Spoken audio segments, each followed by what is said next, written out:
Pendekatan kawasan teknologi pendidikan menurut Shields and Raichi.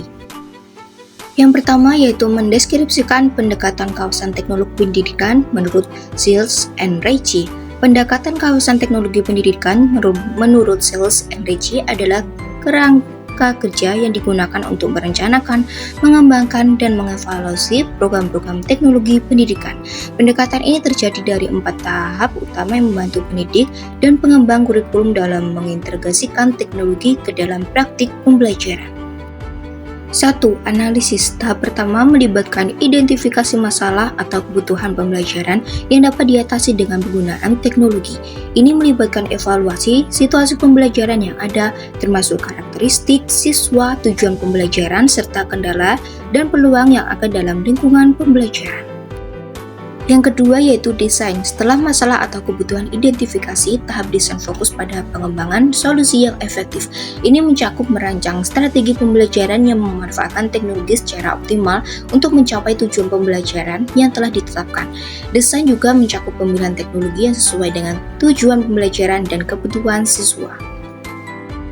Yang ketiga yaitu pengembangan. Tahap ini melibatkan implementasi rencana desain yang telah dibuat dalam tahap sebelumnya. Pengembangan mencakup pembuatan atau akuisisi materi pembelajaran yang sesuai dengan strategi pembelajaran yang telah dirancang. Ini bisa berupa pengembang, perangkat lunak, konten pembelajaran digital, atau penggandaan perangkat keras yang diperlukan. Yang keempat yaitu implementasi. Setelah materi pembelajaran dikembangkan, tahap implementasi melibatkan penggunaan teknologi dalam konteks pembelajaran. Ini meliputi pelaksanaan strategi pembelajaran yang telah dirancang oleh penggunaan teknologi oleh instruktur dan siswa dalam proses pembelajaran. Pendekatan kawasan teknologi pendidikan ini menekankan pentingnya siklus evaluasi yang terus-menerus yang meliputi evaluasi formatif dan sumatif. Evaluasi formatif dilakukan secara proses pembelajaran untuk memonitor kemajuan dan memberikan umpan balik yang sesuai. Sedangkan evaluasi sumatif dilakukan setelah implementasi untuk menilai efektivitas keseluruhan program. Hasil evaluasi digunakan untuk revisi dan meningkatkan program serta membuat perbaikan di masa depan.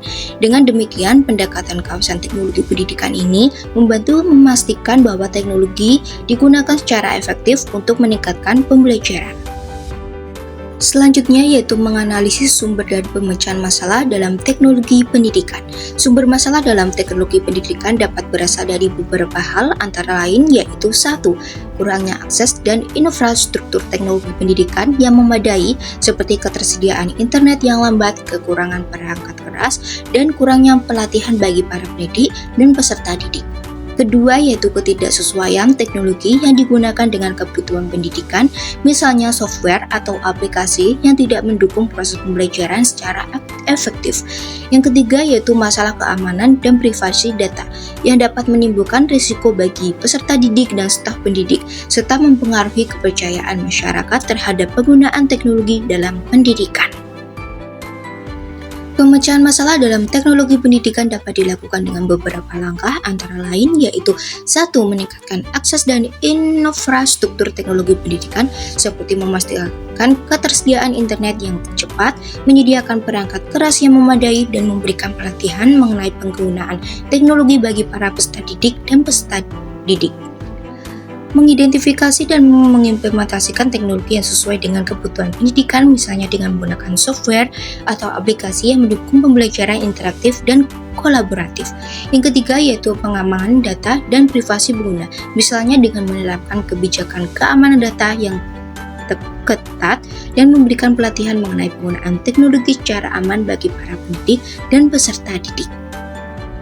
Dalam pembelajaran ini, dengan melakukan langkah-langkah tersebut diharapkan masalah dalam teknologi pendidikan dapat diminimalkan dan proses pembelajaran menjadi lebih efektif dan efisien. Sekian pembelajaran hari ini, semoga bermanfaat. Terima kasih.